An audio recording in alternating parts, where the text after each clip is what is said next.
I'm saying a silent prayer to the silent prayer to the Wi-Fi gods that the Wi-Fi stays this time for me. I don't just disappear like something out of Harry Potter. I think we've got it now. Let's be hopeful. Yeah.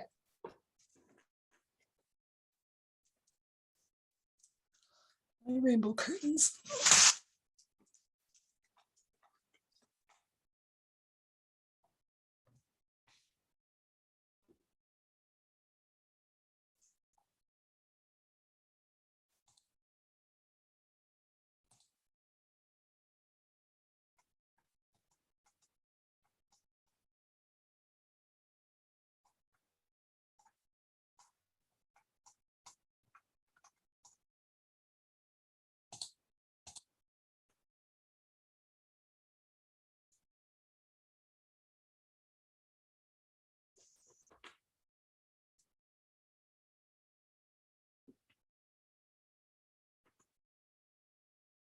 So I think we'll just give it one more minute to let people come in.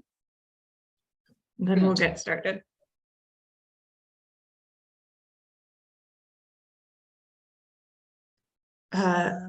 Everyone in the audience is muted, so you don't need to worry about that. Also, while we're having this interlude, I will just say I have 4 children. There's 3 under 13, so basically anything could happen from here on out. Hopefully everything will be fine, but it is coming into bedtime, so wish me luck. It's just like, please be quiet for an hour if you can, but if you can't, it's okay. So hopefully things will be as calm as they can be for the next hour for everybody, including myself, but it should be fine.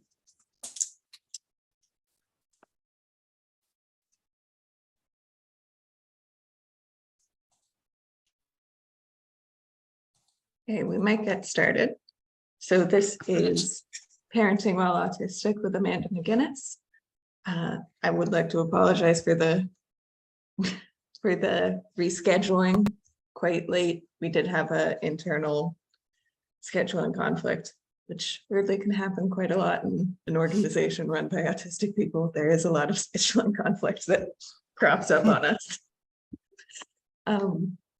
So we're going to have Amanda speaking for an hour, and then we're going to have Q&A. You can send in your questions through messaging throughout the talk, and we will come back to those at the end. This is my lovely colleague, Amanda. She's she runs Littlepuddins, which is a wonderful comic series that helps explain autism from an autistic perspective. She's also the mother of 4 children who are autistic, ADHD, I believe. Yes, correct. And neurotypical. So she's got a broad range of experience, as I'm sure a lot of us all do. But she will be giving her presentation tonight on how she parents as an autistic person, as I think one of the things that autistic parents are missing is a community to go to. I think that's one of the really important things about this webinar. Brilliant. Will I share this slides? So is that okay, Bridget? Go ahead. Okay, brilliant. I'll just share my screen now. And again, I'm in the west of Ireland with not the best Wi-Fi. So if I do disappear, Bridget has offered, well, did you say musical interlude while I tried to recap?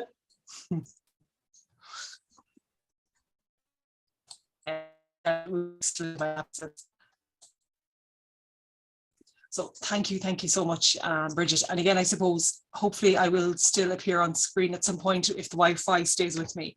So as Bridget said, tonight's presentation really is talking about, I suppose, parenting while autistic. And what I was just chatting to Bridget and Brendan at the start was to say that although it's a presentation on parenting, it's not to say that it's not me telling you how to parent or me telling you how to support yourself as a parent. I'm just giving a perspective as a parent, because as Bridget said herself, sometimes we do need a community around us, and sometimes for various reasons, even as a parent, I wouldn't have the opportunity to meet up with other parents. It's great to have an online resource like tonight's presentation, or if there's forums available and things like that. It is an incredible resource. And that's just a snap of my gorgeous Max, they're my youngest. So again, just to say, and I know Bridget will say it again herself, but that we do have the information line.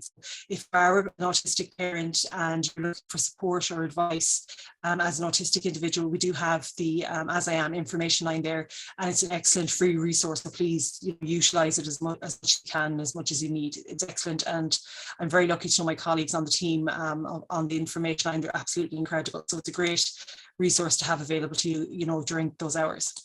Again, as Bridget said, I suppose my name is Amanda McGuinness. I'm a mother to 4 children. 3 of my children are autistic. I'm an autistic advocate myself. My former career before my eldest son Connor was born was that I was actually training as a solicitor. Then as I say, my beautiful Connor was born, and it was, I suppose, he's 13 now, so it was very obvious immediately that Connor would have what's referred to now as high support needs. So I gave up my career at that time.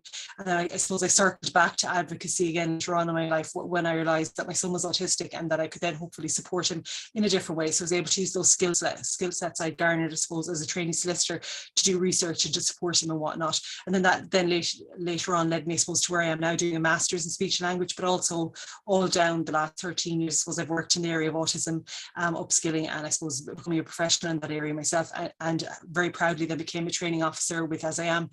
I'm also, I suppose, what's referred to as a visual support specialist, and then I would be maybe more well known in my own right through my own social media, the Littlepuddins, or as Bridget referred to, I have a little Autie character that I draw through Littlepuddins social media. So I suppose when I'm talking about tonight's presentation, really what I'm talking about is my perspective on being a parent that is autistic to 4 children, I suppose, in a neurodiverse household. My eldest child, Haley, is not autistic. The 3 boys are, and this, as Bridget referred to there are co-occurring conditions such as ADHD and dyslexia as well, among other things. My son Connor in particular would have high support needs. He's 13 now. He'll also have an intellectual disability, is non-speaking, and really would need one-to-one support for most, I suppose, moments in his life, really. And he would need someone to kind of oversee everything that he's doing from time to time, just to make sure he's safe. But you can imagine in my own household, even as an autistic person, there's varying, I suppose, support needs. There's lots to learn all the time. If you can see behind me, I'm in my homeschool room, or I suppose my office / homeschool room, which is basically a whole room in our house dedicated to, I suppose, supporting my own children and people that I would work with one-to-one.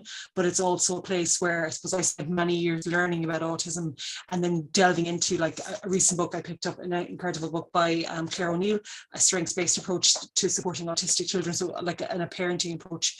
So much of my life has been based in the research and understanding how to support my children. But what I forgot along the way, and it wasn't until I suppose my lovely Connor was a little bit older, was that I forgot I also needed to support myself as a parent, and how to keep myself afloat when times were hard. And again, not hard because of my children, but just sometimes life does get hard, and sometimes you forget to look after yourself. And I suppose I found out the very hard way in my life when things got very bad for me. And what I mean by that is my mental health. And I should say as well, I wouldn't have been identified as autistic until later in my life. I didn't finally go forward for an assessment. I suppose I identified myself, I should say, but I didn't finally go for a formal assessment until I was 39. But before that, I would say, especially when Connor was small, again, you can imagine, maybe this has been your experience, I can't really know, but for me, I always remember the very early years of each of my gorgeous puddins' lives. And I remember, those first few months when you've had a baby, or as they become a toddler, I just remember that total disarray and in my inability to organize a day, because babies being babies, they do their own thing and they're on their own schedule. But that also meant for me, especially when Connor was very little, that for me it was such a struggle, because his needs were so great at the very beginning. And despite me bringing him, say, to different professions, looking for answers to how could I support him, there was no name for, was how I could support Connor. We didn't yet know that Connor was autistic, but we did know that Connor needed lots and lots of support, but we couldn't get anyone to tell us or identify in what area was the best way to support him, or what supports were in place for him. So for me, what it led to, complete and utter, what I know now is burnout. But it also led me to, and again, trigger warning for anyone listening, it led me to even thoughts of suicide and different things at different stages in my life, but especially when he was very young.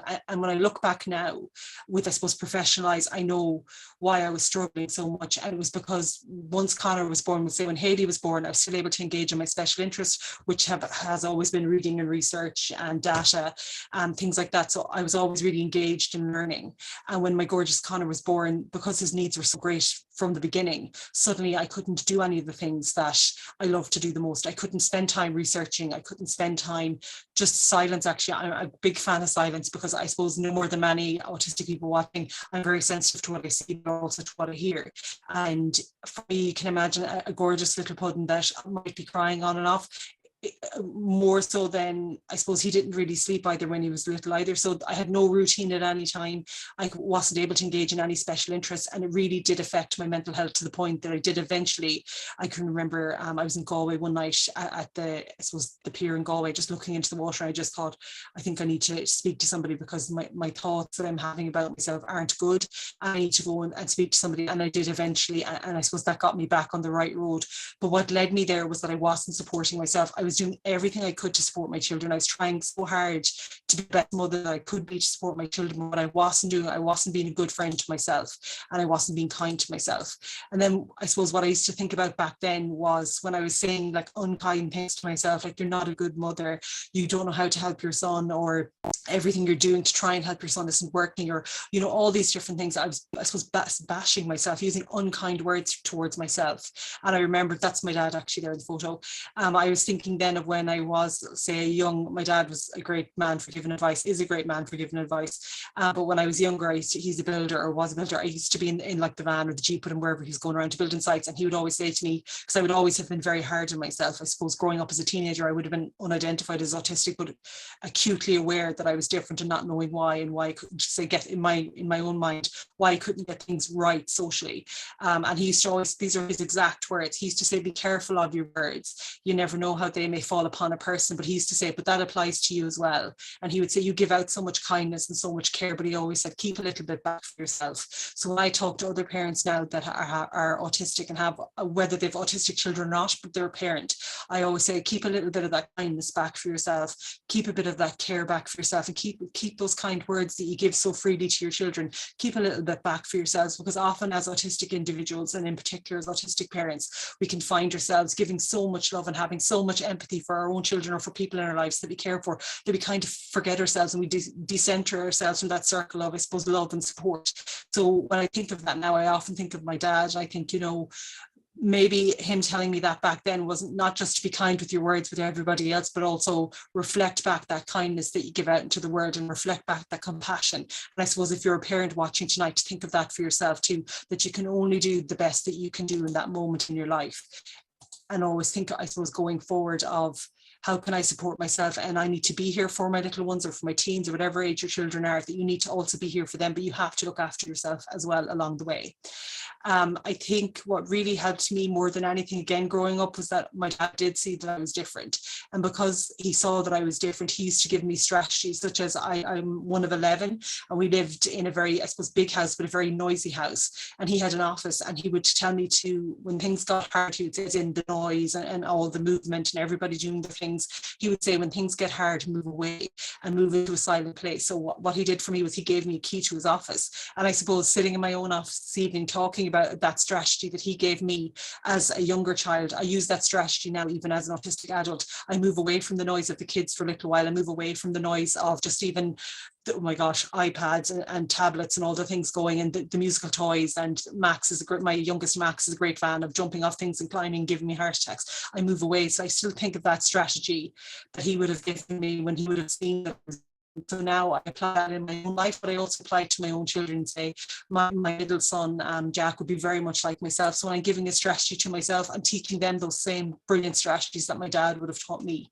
So I think about it, when I think about my parenting style, or even supporting myself, I'm nearly modeling for my own children. And maybe you could think of it that way, because sometimes we don't want to give ourselves that compassion, or maybe we think we don't deserve it. So what I say, or how I frame it for myself, is I need to show my own children that it's good to take that break away, that it's good to say, oh, you know, I have needs too, and my need is that I just need a little bit of silence for now. Or if they see me popping in, for example, my AirPods or whatever those things are called, that sometimes I just need to quieten down the noise, just so I can be the best version of me that I can be for my family. So when I think about that phrase of that I saw that you were different and I loved you all the more, I think about that for myself as well, that I'm 42 now. I still managed to get here despite all the struggles and all the challenges as a younger person growing up and feeling different. I still got to be here. I still have the most beautiful family that I adore, but I'm also able to now, that compassion that I send out to my family and the love that I send out to them, and the kindness and the words, I keep just a little bit back for myself, because I realize now that I do deserve to support myself. And I say that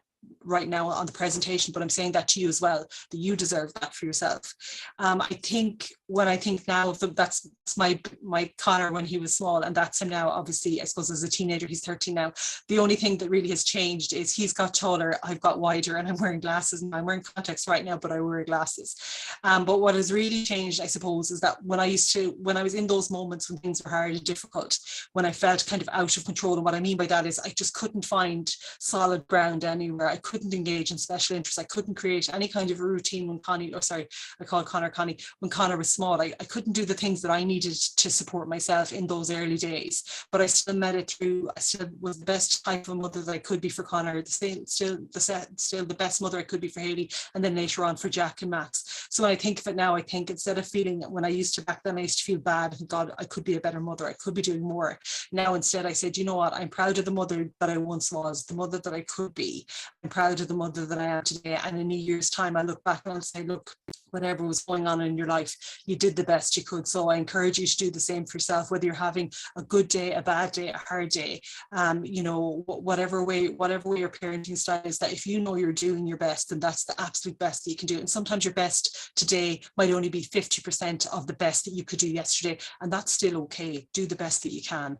And I think I was speaking to some of my colleagues in AsIAm last week, just chatting about the presentation coming up, and one of my colleagues was saying, like, to not have shame about the things that you need to support yourself as an autistic parent, because ultimately the world, as we know, as autistic individuals, is not built for us. So not to have shame for your parenting style, not to have shame for you putting yourself in a situation where you need to provide supports for yourself, that that's okay to need support, that it's okay to ask a friend for help, it's okay to talk through the person if you're struggling. And I suppose when I think about that now, what I wish I had for myself back in the early days, I didn't have that support that I suppose I've created for myself, is what I didn't have a name for back then, but I do now. And it's what Dr. Luke Beard refers to as creating autistic stability. That's just little photos there of my kids, but this is just a sample of what he refers to as autistic stability.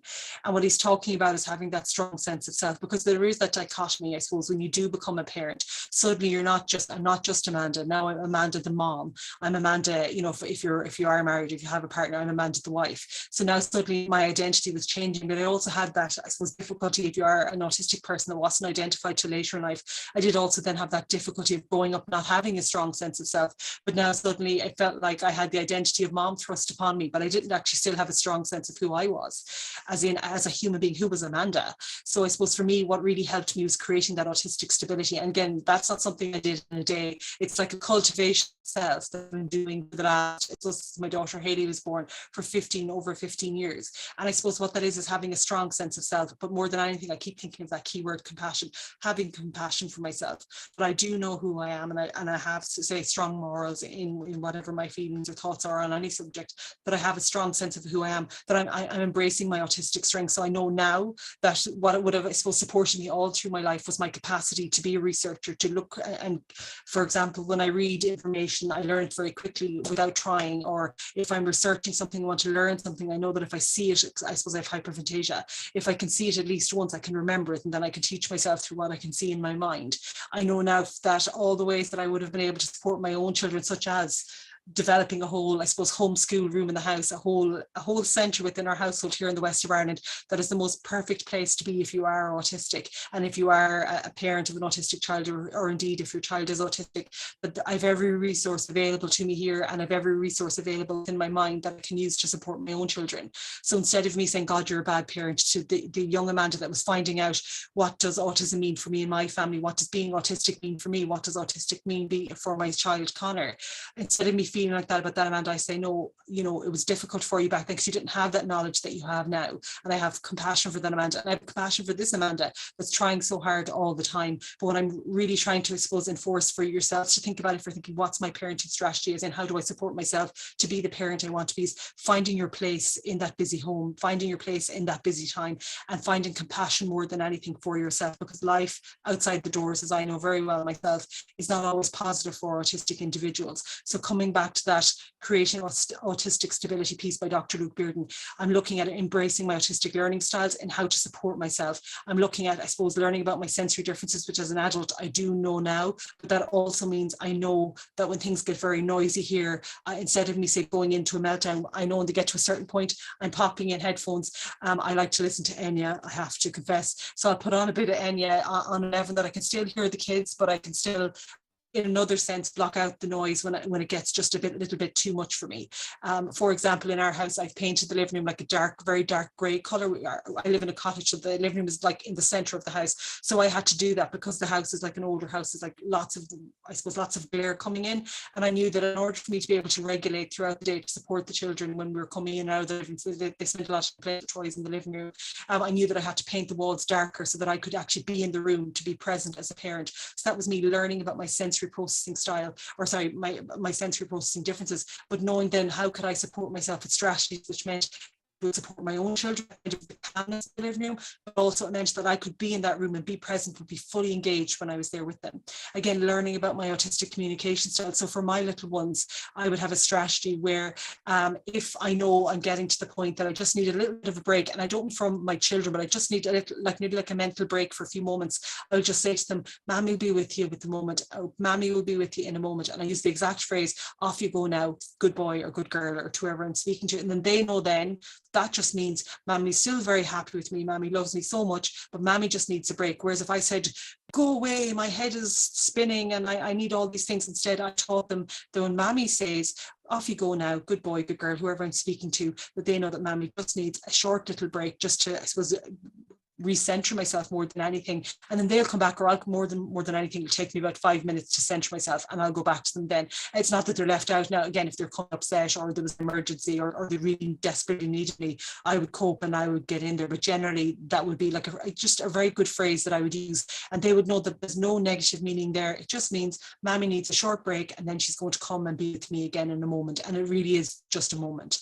Again, more than anything, I make sure that our home is our haven, and I do that for my children so that they feel supported all the time, but I also do it for myself so that I know that, I suppose, especially in my homeschool room, everything is as it is all of the time. So everything is exactly as I need it to be, so that when I come in here, it's complete calmness for me. It's nearly regulation to walk in the door of this room. Again, what really helped me, I suppose, when Connor, sorry, that's a picture of my homeschool when I was rearranging it at one point. Another thing that helped me, I suppose, more than anything, it would have been my friend Caroline. When Connor was very small, he really didn't sleep. And I mean, like really didn't sleep. He would sleep maybe about 2 hours at night. And the only way he would sleep is if I have a little micro that my dad bought me when I finished my second law degree. And I would drive around this little micro on the roads with Connor at night time. And that's the only time he would sleep. He would sleep for about 2 hours solid in the middle of the night in the car. And this is like pre-Facebook, pre all the social media. So what I learned then was that I used to drive around thinking about, like, on the radio, and it wasn't like you could pick up your phone like you could now and pull in and look at something, because if the car stopped, Connor would wake, so I had to continue to drive. So what I realized then was, my friend Caroline had said to me, you know, Amanda, before you, Connor, you used to be learning all of these different types of things. Why don't you pick up a hobby that you can be thinking about while you drive? And I just thought, wow, why didn't I think to do that? And then she was like, you haven't slept for about 2 years. That's probably why. And I was like, okay. So I thought, okay, I'll do that. So the first thing I did was that I started to re-engage with my special interest of learning. So that's the first thing that really supported me as a parent to get back on even keel when times have been very difficult, say for the first 2 years of Connor's life, not because of Connor, but because we had no supports there at all. And for the first year of his life, he wasn't identified as autistic. And then even when he was, there wasn't the information as readily available as there wasn't the incredible AsIAm, for example, like there is now. Oh God, wouldn't have been a dream for me if I could just typed in AsIAm, then I would have got the information I needed. But back then that didn't exist for me. So for me, that was the first thing I did. I started to learn. So for example, I was learning about, I suppose, spelt at the time, because I wanted to make a particular thing for Connor's name actually. So I taught myself Portuguese, and I would be driving along at night and thinking about Portuguese and teaching it to myself, because I could remember, I suppose, hyperfixated, could remember what I'd seen in the YouTube videos, and I would keep teaching myself. Later, I taught myself, as you can see, graphic design. I taught taught myself lots of different things, but mainly it was that special interest piece for me that I could keep going back to. What was that about? And what was this about? So if I was up at night time and not, even when we come back to this, Connor would then be wide awake for the night. So then I would obviously be looking after my gorgeous Connor and helping him and playing with him and doing all the things that I knew he needed me to do, but I was still able to engage with my special interest. That was one of the, I can definitely remember that was a turning point for me when I started to re-engage again with special interest. So if you're a parent of a new gorgeous little puddin, or you're further down the line, you're going, gosh, I don't feel myself these days, I feel like I want to engage in something, having a special interest really did support me as a parent to move forward and to move off again. Again, as I mentioned earlier, identifying your strengths as an autistic individual. I have already mentioned my own, but if you can identify your strengths, you can use those then to support yourself. So one of my, hopefully, biggest strengths is I'm very logical, and I can see that if I'm not looking after myself, then I cannot look after my kid, cannot be the parent that I want to be for them. So I try as much as I can to come into, I love graphic design, so I'll come in here to my, I suppose, computer and do my graphics, do whatever I like to do. And it's not that I'm not with my children, because I'm coming in and out and checking them, but it's given me that reprieve that my dad would have taught me to do when I was younger, when I suppose I was becoming overwhelmed in a very busy household. I'm giving myself that compassion and that empathy that I put out into the world, and I turn it around and say, you need a little piece for yourself, take a little break, go back out again when you're ready. I suppose I've said this, there's some fabulous photos of myself without those highlights, with different shades of, I suppose, color in my hair.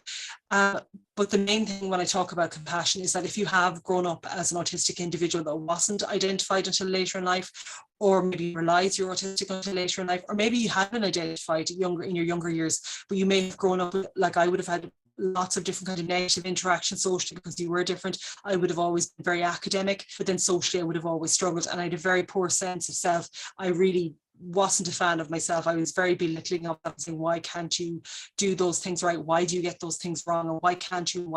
What's wrong with you? That's the way I used to speak to myself internally. And I suppose what I've learned now looking back is that Amanda is doing her best, and this Amanda at 42 is doing her best. So now I use kind words to talk to myself. I use kind words when I talk to my own children, but I suppose for me, I nearly am kind to myself, so my children see that you can be kind to yourself. So for me, I'm saying, oh, just needs a small rest. So Jack is actually in my bedroom, which is just off this office, and he'll come in and he'll say, Jack just needs a rest, Mom. He needs to rest his mind. And I'll say, that's great, my lovely Jack, off you go. So he's learning those strategies by me being kind to myself. He is seeing that I, as in himself, that he also deserves to be compassionate and kind to himself. So often for me, when I pick a strategy, I always have to reflect back and say, gosh, you know, do I really need to do this for myself? But then I often remember that often when I'm trying to be kind to myself, it's really teaching my own children. I suppose in preparation of today's presentation, I also wanted to link in with an incredible psychologist friend of mine, Dr. Emma Bagnell, and I asked her what would be some key strategies that she would recommend for autistic individuals, and she would support autistic adults and indeed autistic children through, I suppose, the process of assessment for, I suppose, if you're going forward to be identified or potentially being identified as autistic. So she would have extensive experience with working with adults and indeed teens and younger individuals that are autistic. And I'll just list out her strategy. So she would have said that finding your support network, being mindful of autistic burnout, which I suppose when I think of myself when Connor was small, that was a key one, bringing some routine and predictability to your life. Again, if you think about what I had to do, bringing in those strategies, I suppose routine and sameness, but bringing in that little piece around special interest was like the linchpin for me coming back into feeling like myself again, communicating your needs and preferences, again, letting other people know when you do need support, and don't feel shame about it. And something to mention there on special interest is to not feel shame about what you need that helps you recharge your batteries, because I suppose this is from one of my colleagues mentioned this. Sometimes we think that in order to relax, some people might think that that means going out into socialization, or it means doing a, like to have what they call beauty treatments and all those things. That's not for me, but some people love that. But then often if you say, oh no, I just want to read my book, and people go, would you not go out? Would you not do the thing? Communicate your needs and your preferences and have no shame about it. Let other people know what you need. Being an autistic parent, as Emma says, is a strength. And again, I don't have it there and I should have. She's actually on social media herself. She's called the Mothering Psychologist. So she's a parent herself, but she has an incredible page of wonderful information around parenting, and not just as an autistic person, but I would just say from a really holistic perspective on being a parent, and in particular on being a mother. Again, some very practical strategies now on if you find yourself in the moment becoming overwhelmed. So one thing that has always helped me as an individual is always having the likes of, say, background noise on. So for example, it may be Enya for me, for another person it might be actual white noise, but for me, when things are very, very loud in the house, which it can be with 3 incredible autistic sons and a teenager that likes her own music and her own things on, and TV shows and all the things, is that I will often put on maybe a radio, not loud, that it's not that we're all discombobulated with noise, but at a level that I can hear it, or often I just put in, like, for example, AirPods, whatever they're called, eliminating stimuli that you can't control. What I mean by that is those toys that just make all the noise and you're just like, oh my gosh, my head is going to explode. So what I do in those circumstances is that occasionally the battery will have run out, but actually for me, I like removing the battery. So it's very proud that we can again put them back in, but for a little time I will take them out, providing the children with opportunities to know that mommy will, for example, often I can, if I become very overwhelmed, which isn't as frequent, I suppose, now that I'm getting a little older because I have my strategies, is that I will have the likes of alternative communication in place. So for example, I would have, are they around me here? It's probably in the other room. I usually have, communication cards. So I might have a communication card that might say break, mommy's on a break. And it might just be that I'm just going out to the garden for a moment, or I'm going out even to the clothesline or whatever I'm doing. But I have alternative communication method that we would use. We'll say, for example, like love in the household as well. So we would use that. Then that I just said there actually earlier, keywords or phrases I would use with the children just to support them, alerting them to the fact that, for example, whatever it is, for example, me saying, off you go now for a moment. And that's a very nice way saying, I just need a little break, having a timeout routine. So for me, it's coming in here in the evening, making some graphics, or indeed usually reading a book, engaging in your special interest. And I suppose one thing that really helped me, and this was from talking to another autistic parent, was having what's called a chaos routine. And you might say, well, what is that? And that means when everything gets too much and you just need a break from it all. What that is that I have to say a routine that when things just get to the point where, say, the boys are overwhelmed. A prime example would have been during the pandemic, when everything in the country closed and we were all suddenly at home and nobody really knew what was going on at the very beginning. So I would have already had what's called a chaos routine. And what I mean by that is that when things are very difficult, that we have these things that we do and then we're not worrying about the rest. So that for me might look like, I can't even imagine, I was supposed to, in the pandemic, it would have been just at the very start, just keeping everyone's head afloat and understanding about the change and the regulation. Again, I was very lucky we had the homeschool room here in the house, so we're kind of set up for it nearly.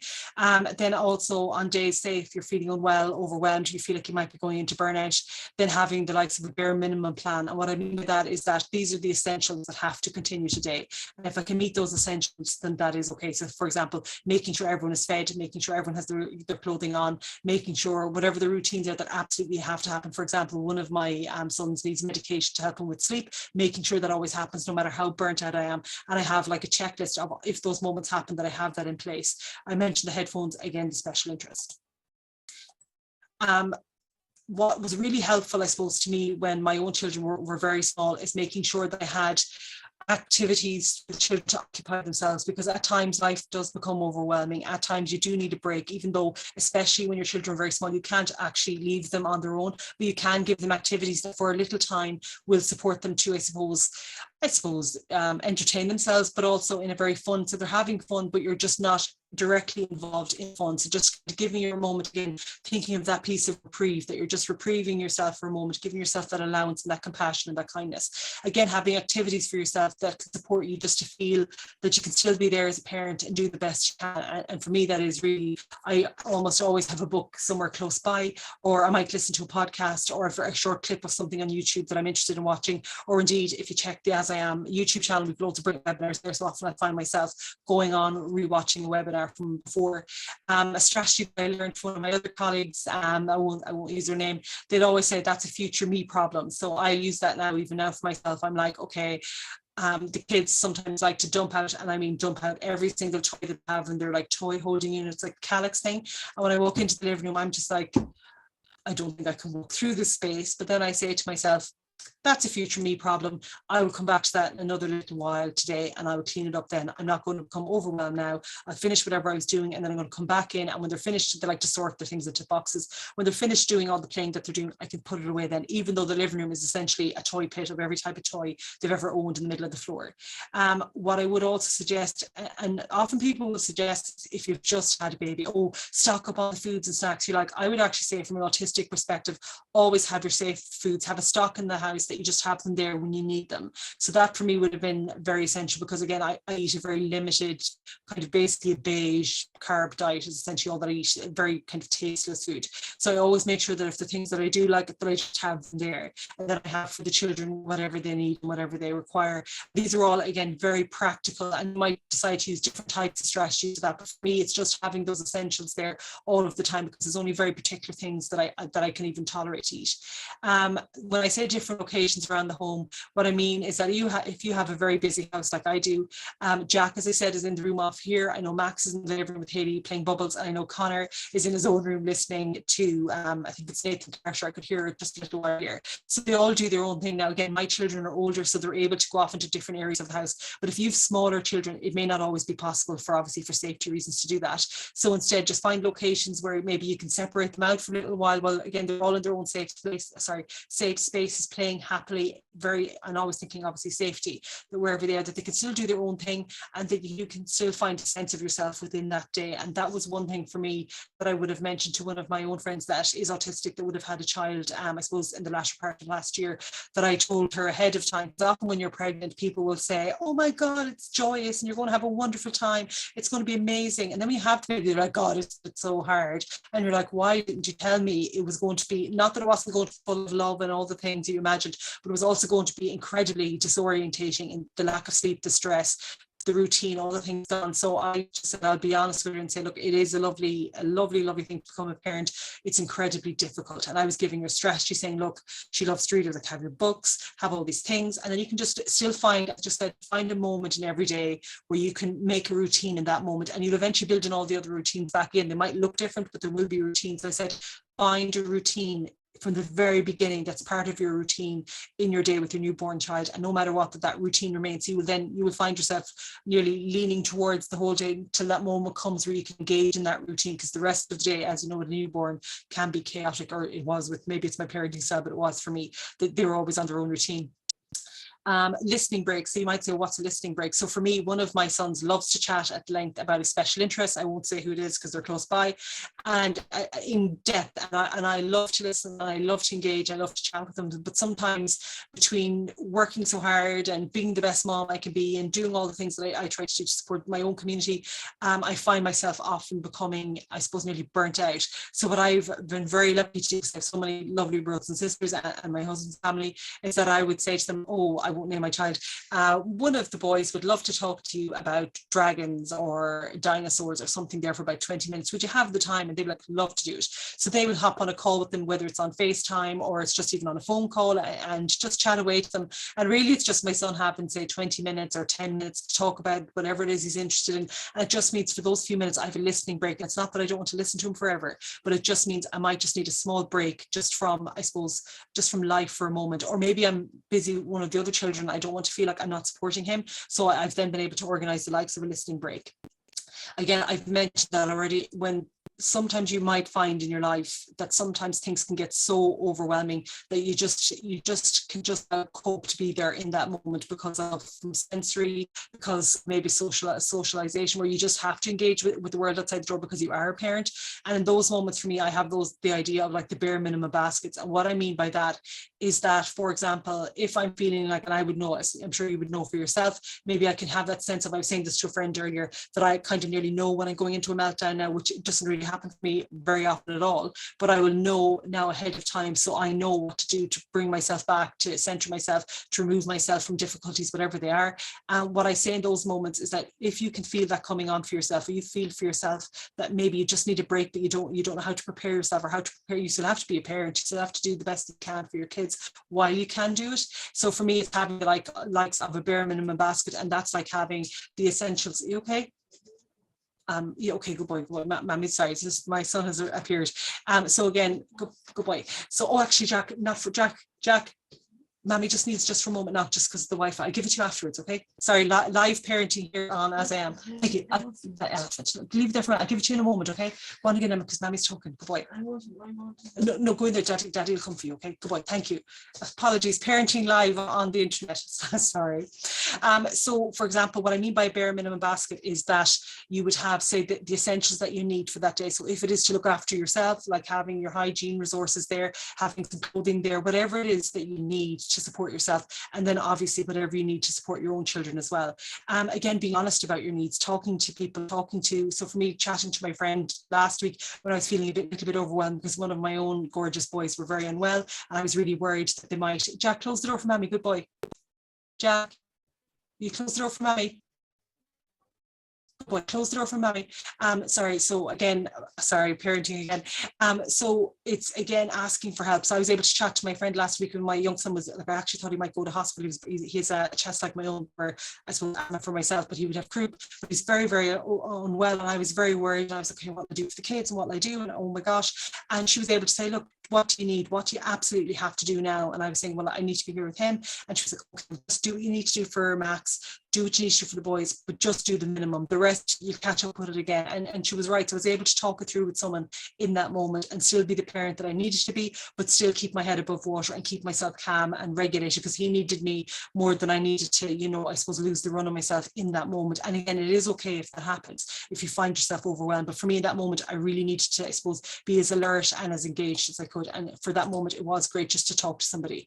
I suppose more than anything, and this again would have come from, I suppose, talking to my incredible team members or colleagues here in AsIAm.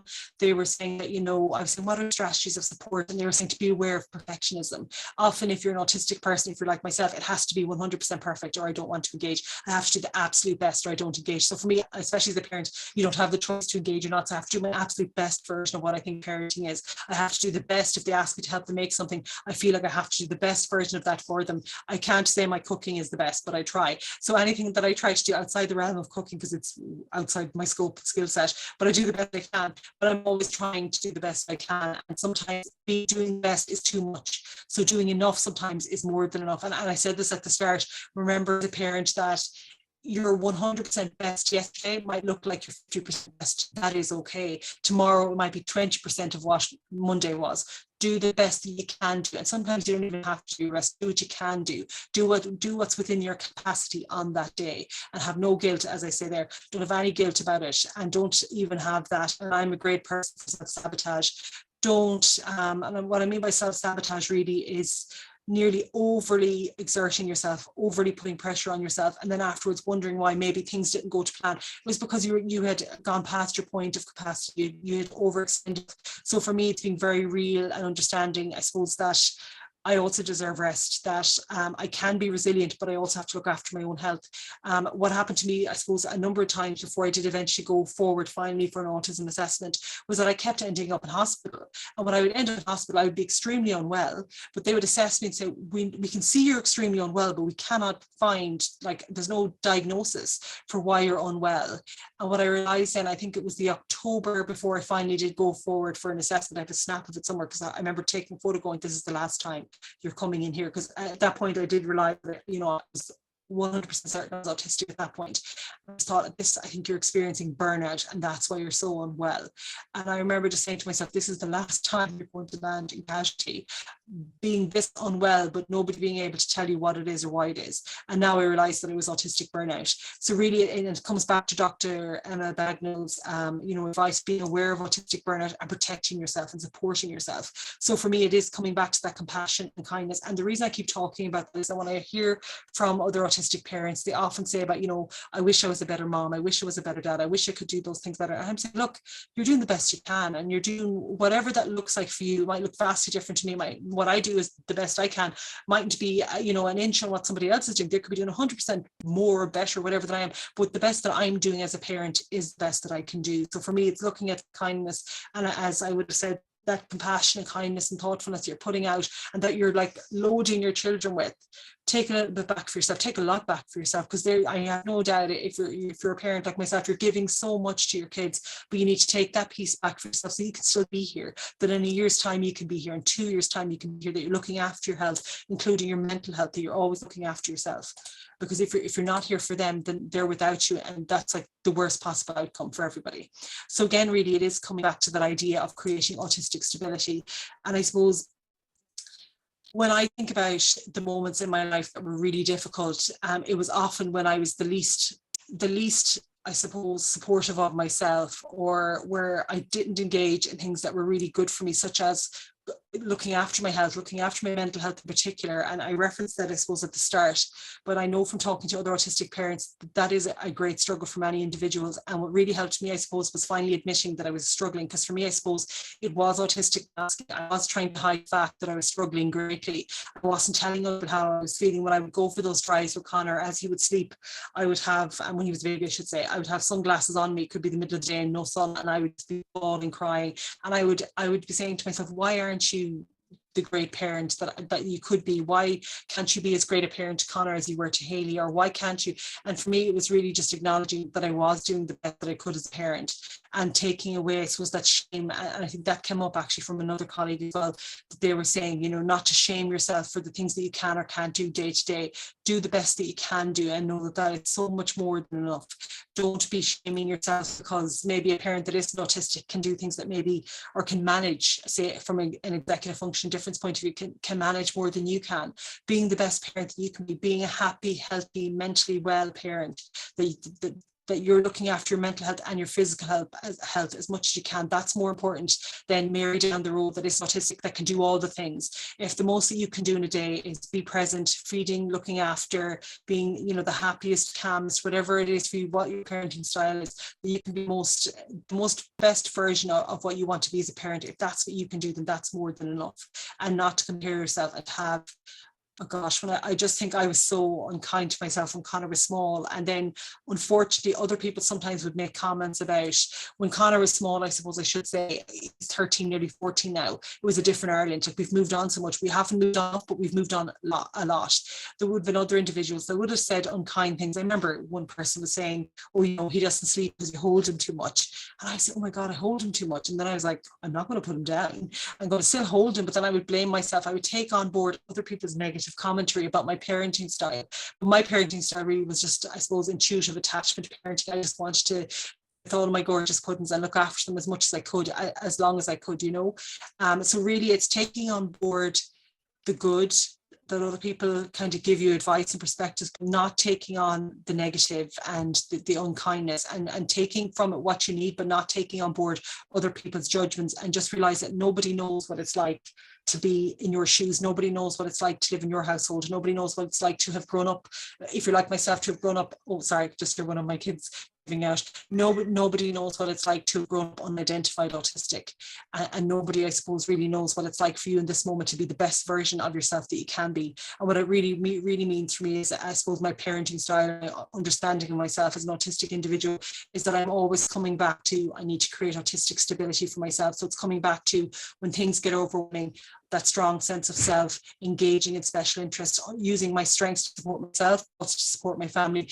Back to the point on using autistic learning styles, coming back to providing supports for myself with regard to, I suppose, sensory processing, looking at my communication style, and even considering other individuals. And then also, I should say, engaging with, say, the likes of schools or the people that are in our children's lives, to have compassion for yourself as well there, because maybe the other side of that conversation, they may not understand that you're autistic. And again, providing supports for yourself and self-advocacy, if you feel that you do want to, when we talk about disclosing that you're autistic, that you can let them know that you might need certain supports and whatnot. And again, coming back to making your home the haven, because the life outside the door, as we do know as autistic individuals, sometimes isn't as kind as we might like it to be. And I suppose this is just a quote that I often say for my own ones, and that's my lovely Connor today, is to say, it's just really looking back. It comes back to that love that we give out in the world and the love that we take in, and it's looking at, I suppose, like, quote, being deeply loved by someone gives you strength, while loving someone gives you courage. And that's what I mean by being the parent that I want to be, means I also have to be courageous and support myself and be the best version of myself that I can be. And it also means saying when things are hard, and saying when I need a break, and not shaming myself for it, and just being the best parent that I can be. And I know that's what you're doing for yourselves, and I hope you're looking after yourselves in that regard as well. I believe that could be the last slide, and it is. So I'll stop the share now. I'm just conscious of the noise, so hopefully it's not too loud there, but hopefully it's okay. So if there's any questions, I'll take them, but also thanks for being here with me, because I do know it's coming late into the evening. Somebody just said, hi, would I be able to get a recording? I suppose that's for yourself, Bridget. Oh yes, there will be a recording up on the YouTube soon enough. Brilliant. So on YouTube, you see my parenting style talking to Jack midway through. He was making a So we have a question here for suggestions when both parents are struggling and there isn't any extended family in the area. And those mini breaks that are so important aren't an option. How do you get time for yourself in that situation?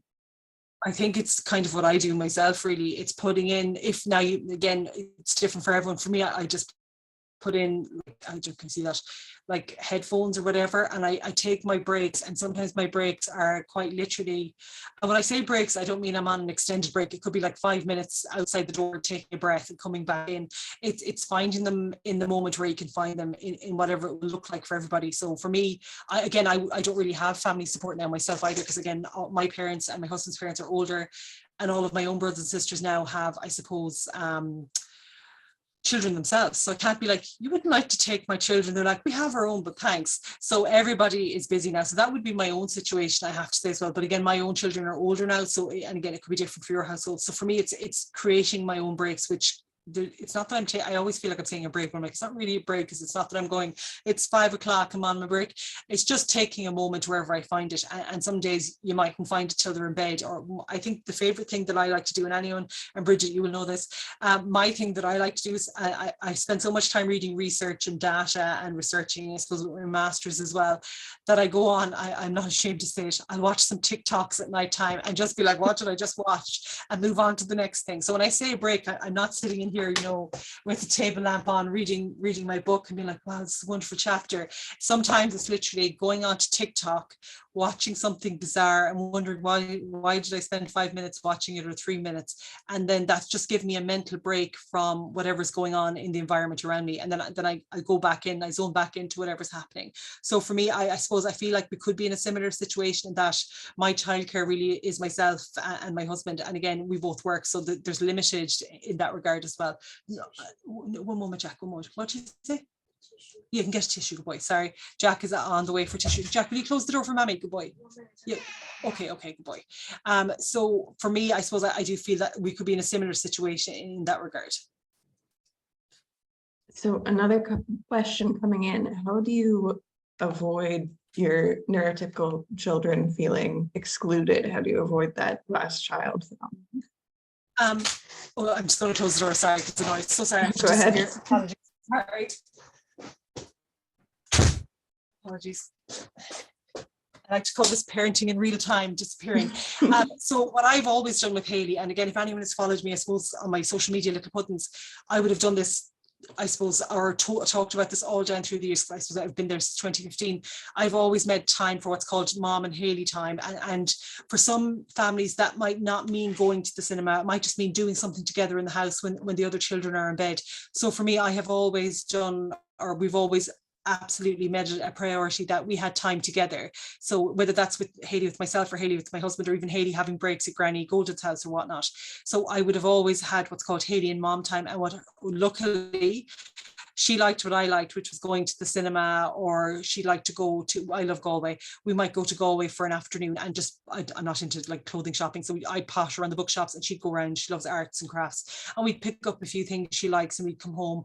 Or what we would do now, because I suppose I'm so busy and she's doing the junior cert, we don't really have the time to go as many places, is that we would sit down of an evening. I'm not able to work the television to put Netflix on it, because I'm just not the technical person, but she can do it. And she put on a film she wants to watch, and even though I'm not great for watching films, I would be present for that hour and a half or whatever it is, having the popcorn, watching the show with her, engaging in that. Or if she wants to say go to town and meet a friend, I'll give her like extra pocket money so she can know that, you know, she's feeling extra special. So that's what I do. But again, we don't have lots of, say, childcare where I can then go, oh, we're just going to shoot off for a weekend away.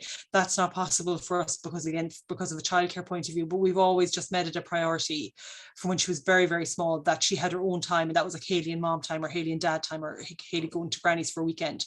So again, for me, that might mean leaving the house. For you, it might mean doing some baking together when the kids are in bed, or whatever it is, as long as it's something that's meaningful for both of you. And that's something I've always done. And she's 15 now, and I've had conversations with her over the years. Did she ever feel a particular way that we didn't? And she was like, no, we always did our thing. And I think I brought her to Taylor Swift once. We were able to, before I was working, I'd get the money together. And I know, oh God, it was actually a noise perspective, it was loud, but it was worth it.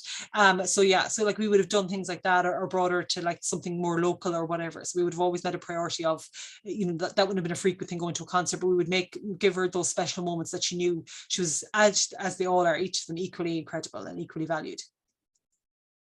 So another question, I don't know if you would have had experience with this because I don't believe you were diagnosed when any of your children were in the newborn stage, but how do you manage the newborn stage, as that can be a very overstimulating period? Yes, it can. I suppose I wasn't diagnosed or identified at that point, but I was still autistic. Yeah. So for me, what I learned the hard way was that when Connor, again, and I don't mean just Connor, Haley as well, just as equally, when Haley and Connor were newborns. So I wouldn't have really been realizing I was autistic, I suppose, until Connor was 3 or 4 months old, because I started to read. And now again, the knowledge back then was that kind of old, backward thinking, I suppose, medicalized understanding of autism. But I was realizing that a lot of what I was reading about autism was like myself. But I remember distinctly when Connor was very small, and in particular when Haley was like a newborn as well, that I completely was like, that's it now. My life is all about focusing on my children. I don't think about myself. And what happened for me was that I totally lost myself. And in particular, when Connor was small, I totally lost my sense of self, my sense of worth, my sense of that I even belonged anywhere. So for me, what I realized when Jack and Max were born, I made sure that I kept some time for myself. And what I mean by that was, I used to look, by that time we had Facebook and Instagram and all the things. So the strategy that I made for myself was I found some kind of routine in every day. And for me, it was when I was up at night doing those nighttime, what really appeared to be all night feeds, was that I would come out and look at the phone and watch something, might be like Netflix or whatever. I wouldn't really watch it, but it was something that I could disengage my brain from the continuum of feeds. And even though I loved and adore my children, it still meant that I was to be able to disengage from what was providing me stress mentally. For me, it was the mental breaks, because I couldn't physically leave the baby and I couldn't physically leave the house in the middle of the night. So for me, what helped was that I was taking mental health breaks, and that I would look at the phone, or I would start to, I think when Jack actually was small, I started Littlepuddins blog. So it was probably around then I started, that was like, it became a special interest. So for me, it was using my phone to connect with other people and to talk to other human beings like myself that were different, but maybe not at that point identified as autistic. So another one that's coming in a few times is dealing with the hyper empathy that autistic people can experience, and taking on the emotions of the child, especially when it comes to emotions of an autistic child going through school, which can itself, for an autistic person, bring up memories of themselves struggling through school. Have you dealt with that, and how have you dealt with that? I think I think of it now, when I think, especially in the other room, my middle son that was appearing a few times almost on camera, when I think of his experiences, I have to say all of my children, their schooling experience has been very good, as in very positive. But when I think about when we've been out in public where they've been misjudged, or someone has laughed at them because they are different, or someone, like my eldest son is not speaking, someone might unfortunately copy the way that he makes sounds to communicate, but they would do it in a negative way to mock him. I actually feel that because I had experiences, unfortunately, of being picked on and bullied growing up, I actually think that has helped me be a better parent, and has helped me to approach my own children and explain to them that happened because of, and that's not your fault, that's the person doesn't understand. But how, I suppose, in relation to myself, how do I guard myself from the hyper empathy? I have to say I don't have a solution for you, because I am so deeply invested in my own children's emotions, and I just think about, I was even saying this last night, I just think about them all the time, and if they're upset, I'm upset. But I think for me, I have to keep reminding myself that, say if they are overwhelmed, that I have to be, think about co-regulation, I have to be the strong one in that moment, I have to be the strong pillar of strength for them, and then I can later think about, and I think it's actually nearly therapeutic or cathartic to think about, maybe if they had had a negative experience, thinking about when I was younger, I had that negative experience, and it was deeply upsetting, but actually now I'm here to support my own child. So I take on that hyper empathy, but I try and in that moment be the strong pillar of strength they need, but then later reflecting over it myself and thinking about, yes, those moments are difficult, and I do feel overwhelmed because of their own, I suppose, emotions and everything. But it means for me, I can work it's nearly therapeutic for me now, I suppose, being honest. And I'm thinking about situations they found themselves in, and not because of anything they've done, just, I suppose, people outside of their worlds that don't understand how incredible they are. And when they're, say, feeling overwhelmed, even if whatever the situation is, for me, I use that moment to teach them and to help them understand that they're incredible and that's somebody else's misunderstanding of them that they don't know. But for me, then it helps me, I suppose, from an empathetic perspective, is that I reflect on, I've been on this journey myself. I'm now able to teach my own child, and then I can reflect over those experiences or even those emotions and try and work through them. But in the moment, I always remind myself, I think of like a strong back. I have to have that strong back for my children in that moment, but take my time later, hopefully when they're in bed, to process through what happened today. But again, if you do find yourself becoming overwhelmed when they're overwhelmed, don't have guilt for it. You're only a human being. Like, you can only do your best. So give yourself compassion and try in whatever way you think you could maybe handle it differently. And I don't use the word better, but if you feel you could handle it differently the next time, then try the next time. But remember, you're a human being. You can only do your best. So next one, in considering going back to work and being concerned that you won't have that time to self-regulate when you're being a parent and also going back to work, do you have any suggestions for parents going back to work? I have probably, maybe not a suggestion, but for me, what I do, because obviously I travel for work and then I work. So today I'm obviously working remotely. So when I finished work this evening at 5, I then knew I had to make dinner, and then I knew I was doing the presentation. So for me, when I think about regulation, what I'm really thinking about doing what I can, because it can be very difficult trying to be so focused at work and then so focused as a parent. So what I do is that I pick, this is now specific to dinner randomly, but also I'm not a great cook, so maybe everyone is happy with that decision. I pick days where I know I'm going to have busier days, so I know by my calendar, and then we have like a little schedule in the kitchen so the kids know what days and what days. So it's like a day like today, I knew it was going to be incredibly busy all day long with work because we have presentations and it's just incredibly busy. And then I knew it was the presentation this evening, so I knew I needed to be regulated enough. And I thought, if I have to cook and I have to smell that cooker because it's the scent of all the food, I'm going to be probably as all over the place I am speaking now. I'll be totally off kilter. So I thought this evening I had it on our little schedule so they knew what was coming up, that on Thursday we've a local like what's it called, like a chipper thing here in the village where I live, and I thought we'd have like a surprise this evening, or not a surprise, for a treat this evening we're going to have like a takeaway, which normally we wouldn't really have on a Thursday, but I thought we'll do that this evening. They were like thrilled not to have to eat my cooking, but also I was thrilled because it took the stress out of that day, so I could regulate between leaving work at 5, making sure the children were looked after, waiting for my husband to come home from work so I could obviously be here for the presentation. So for me, it's finding and building in strategies where you can. So it's nearly like a transition strategy for me for this evening, that I knew I had to be, I suppose, able to be here and be present and cognitively present as well and not overwhelmed. So it's building in strategies where you can. This evening, that's an example. Another evening, what I'll often do is just take a few minutes. Now I'm just such a homebody. Another person, I'll go for a run, I'll go out to the clothesline and do the clothes. I finish work, I'll go out and do something else that's away from everybody just for a few moments. And it's nearly like a transition strategy for me to then be like, work is finished, I've done this other household chore, and now I'm moving into this. But for another person, it might just be listening to music for a few minutes, watching like a TikTok or something. Again, I don't have really any free time, being honest. So I make the strategies as I find them. So this evening was a perfect example of that's how I coped this evening. I took out that future me problem. I wasn't going to have to cook this evening. So instead, for a treat for everybody, and they would probably say it's a treat every day if you don't cook, Mom, but for this evening the treat was that we had a nice takeaway. So for me it was a treat for them, but it was allowed me to be regulated for tonight's presentation. Okay, one that we've got a couple of times is, what would you recommend for parents seeking diagnosis, usually parents who realize that they might be autistic after their child was diagnosed, which is a very common phenomenon? It's hugely common. What's the positive of seeking a formal diagnosis rather than just going on with a self-diagnosis?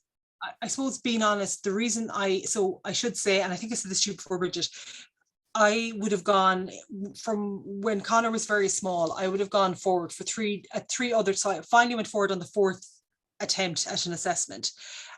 So I had gone forward at 3 different stages over the last, it's not 10 years ago now, because when I talk about it, I feel like it was 10 years ago. Over the space of a decade, I had booked 3 different formal adult autism assessments.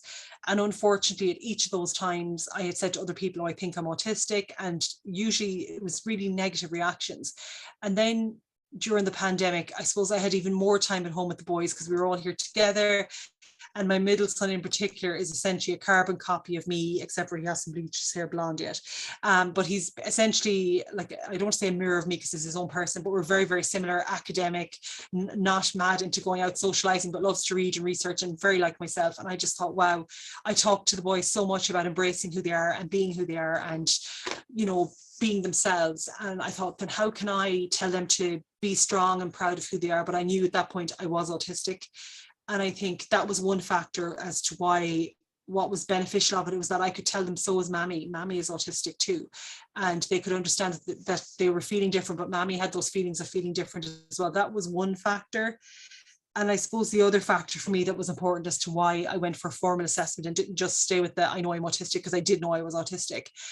For me, the other one was that I had spent a whole lifetime growing up. There was a book by, oh my God, can I think of his name now? I can't think of his name. Nobody Owns was the name of the book. I can see the book. Why can't I see the name? I can see it in my head. Nobody Owns. I can't think of the name. Neil Gaiman. I'm sorry, saw at the top of the book in my mind. So Neil Gaiman. I read a book a few years ago, or a good few years ago, by Neil Gaiman, and it was about a character called Nobody Owns. And this is, I won't ruin the plot of the story, but the Nobody Owns piece was that he felt like a nobody in his life, and he was essentially invisible, he felt, to everybody around him. And I remember reading that book. Could have been 2008, 2009, and I was saying, God, that's just like me. Now, the book was totally not related to autism at all. It was like a short novel, and I remember reading that and thinking, God, that's just like me. And the more my children were growing and becoming more like themselves, I was thinking, isn't it time that you did something nice for yourself? I was coming up to being 40, and I thought, would have been the following year, I was saying, wouldn't it be nice for you to get these final answers for yourself? Don't you deserve that? Don't you deserve that? Because for me, because I had grown up feeling like that Nobody Owns, not feeling like I really I was nobody knower. I suppose nobody knower, really. I think Donna Williams' book, I just felt invisible all the time. I felt misplaced all the time, and I just felt like, more than anything, I couldn't trust my own, even though I suppose I was at that point becoming an expert in autism, because I suppose when I say autism, I suppose even in my own household, an expert on our family experience of autism. I remember just thinking, don't I deserve to finally have those answers for myself? Don't you deserve that much? And because I'd grown up not feeling like I could trust my own voice, because I used to think I get things wrong all the time, I went forward then for an assessment. And for me, it was important that somebody that didn't know me, that didn't know anything about me, could assess me and just tell me objectively, was I autistic or was I not? And for me, it was that final confirmation of somebody that I thought was incredible, telling me that I was, or whatever they were going to say, I was going to go with. And that's what the assessment brought out for me. And what it's meant for me, what the positive is for me, is as a parent, I can talk to my own children about being autistic, because I do know what it is to be autistic. I do know what it is to have, sensory overload. I do know what it is to have been misjudged socially because of maybe someone asked me a question and I gave them a direct answer, which would happen to my middle son often, unfortunately for him, that other people would take that as a negative. I do know that what it's like to maybe not have enough boundaries with people. I do know how to teach my own children. So because I've been through that life of sometimes not so positive experiences, because I am autistic, and not because of me being autistic, because of society at large wasn't so kind, or sometimes isn't so kind to people that are different, that I'm preparing them for that life, but I'm also preparing to build them up so strong that when they have those experiences, that they know it's not within them that the issue is. It's those barriers in society, that it's not their fault, that it's okay to be themselves, to keep building them up. So for me, it was for my children, and more than anything, it was just that I could rely on the answer and not have that self-doubt that I always had. So I think we'll do 2 more questions and then we'll head on. So second to last, any suggestions for parties or play dates where the environment may be very stressful for you, but it's something that is a part of a child's childhood? Oh my God, I can name the environment, because I'm very lucky now, because none of mine have any interest anymore. And I'm like, thank you, God. Play centers absolutely blow my mind, and not in a positive way. The noise, the kids, just mainly the noise and the screaming, and the chance round ball hitting you in the head that some small child has thrown. So I suppose for me, it's just preparing myself for the next hour is going to be extremely stressful, but you need to be there, because if your child, for example, especially my middle guy, loved them, and I was just like, can I persuade you to go to a library? No. So instead it was the play centre. So for me, I just had to really just be like, this is going to be incredibly stressful. I wouldn't really have put in headphones there, but if it wasn't, say, a birthday setting and they just wanted to, Haley would often go in and play with Jack in the play centre, then I might bring headphones, or I'd read a book and put in headphones, just to, not too loud so I could still hear them. So again, Enya would come in and save the day. I would have it on a low volume and bring a book or something to try and nearly create my own boundary of, please don't hit me with any of the ball pit balls. But also for my own kids, it was important. So for me, what I used to do, and again, I found it incredibly difficult, was prepare myself and give myself the context of, you have to be here for 1 hour, and then afterwards do something that keeps you, I suppose, regulated and, oh God, able to cope. But absolutely, for me, I had no other choice because he wanted to go, and I wouldn't deny him. So for me, it was just telling myself, it's an hour of your life where if you do this maybe once a month and do your best to get through, but bring my strategies. So strategies were headphones, always a book, strong tea in the place if they had to, or bring my own if they didn't, and just be ready to duck from things flying, and just pray for the noise wouldn't be too loud. So for me, that's the only thing I can tell you. It's just to try and get through it if you can, and bring some sensory strategies. For me, headphones, I always have one of these fidgets. These particular ones I actually love. And I was sent some, do I have it around me? I was sent actually the most fabulous, here it is. I love this one. Cogs the Brain Shop sent me really, I've never used putty before. It's thinking putty. I don't know if I mangled it. So bringing strategies with you. So it's like this. It's the coolest thing you ever saw. Sorry. So that's what I would say. Bring strategies with you. I'm not going to do this very well. I told you. I absolutely love this. There you go. So it's like putty that you just kind of stretch and do all the things with. So bring strategies like that with you that can help you try and regulate, because you have to, I suppose for me, you have to legally be there in a play centre with a small child. So I start fidgeting with that now, put it down. So bringing your sensory safe strategies with you. So for me, it's bringing fidgets, bringing my headphones, bringing my books, and now they don't go to play centres anymore, thank God, but it would be bringing the likes of just something that I can help to just, for me, it's like taking, again, it's coming back to taking that mental break. You have to be there, but taking a mental health break. And for me, it's listening to Enya, the wild music of Enya, reading a book and using a fidget of some description. So I hope that was helpful. And for our last one, to leave us on a sort of soul-searching meditative notes. God, you're asking the wrong person. Do we build up a community for autistic parents? How do we find other autistic parents in the wild? Because we all seem to know where the autistic kids are, but we can't seem to find the autistic parents. Maybe that's it. Maybe we're needing to be looking into the Child and Family Support. Neve Mellerick, our manager, is the Child and Family Support. Let her know that. Let's put that into the chat. Actually, I'll just pop in her email to the chat. I think she could be the lady. Maybe hey, I've been bugging her about it for a year. Yeah, so maybe popping, you want to email Neve at asiam.ie. So Neve is the Child and Family Support Manager. That could be a great thing that maybe, you know, when she has capacity, she could maybe set up something like that. I'm not sure, being honest. For me, do you ever just, I don't know, for me as a parent, I just find I meet other autistic parents, or maybe, do you know what actually happens or has happened for me is over the years, I've met parents of autistic children, and then as their children develop, they're like, actually, I'm autistic as well. I also do all of those things, and I also did those things, and actually turns out, so for me, it just kind of happened naturally because my children were autistic. And for example, my boys go to an incredible primary school, and there would be other parents there that would also have children that are autistic, that would also be autistic themselves. So it's nearly like we gather, or it's like, what's that film with Jennifer Lawrence? What is it called? You know, the one, she's out in the woods and they're all, it's not exactly the same as that, because it's like a film where they're, oh my God, what's the name of it? Are you talking about the Hunger Games? Yeah, but not exactly the Hunger Games. Not exactly. We're not going around. Yeah, okay, goodbye. Thank you very much. You close the door again. Goodbye. Sorry. Yeah, not exactly that we're going around with bows and arrows into fields and finding each other and shooting off, you know, maybe people that aren't ourselves. But no, I think it's just, you nearly find your own community, isn't it? I just had a vision there of, you know, she does this thing I can't do. She's like, puts up her finger, like, that's what I mean. Like this, I see you. It's nearly like we have that moment of, I see you. And it generally always is a parent that I have met, like, or just, for me, it's meeting people that are either autistic and become parents, or people that have children that are autistic that at some point realize, Oh, I am also autistic. So I think we do gather and find eventually, but I do think there's a role there for AsIAM to consider creating a resource. Actually, there's something there. Someone said, Oh yeah, there's a Facebook group called ah, Neurodivergent Parents Ireland, if anyone's okay, interested. there you go. I shall be joining today. There you go. Dittany, thank you so much. I didn't even know that myself. To be fair, even though I'm on social media, I don't get too much time. I'm on a TikTok maybe late at night.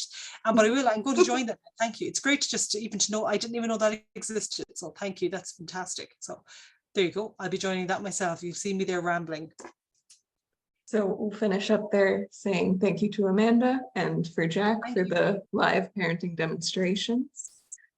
I am trying to make it a priority to get more content for autistic adults in the webinar series. So later on this year, there will be webinars on autism and sexuality and autism in relationships and marriages.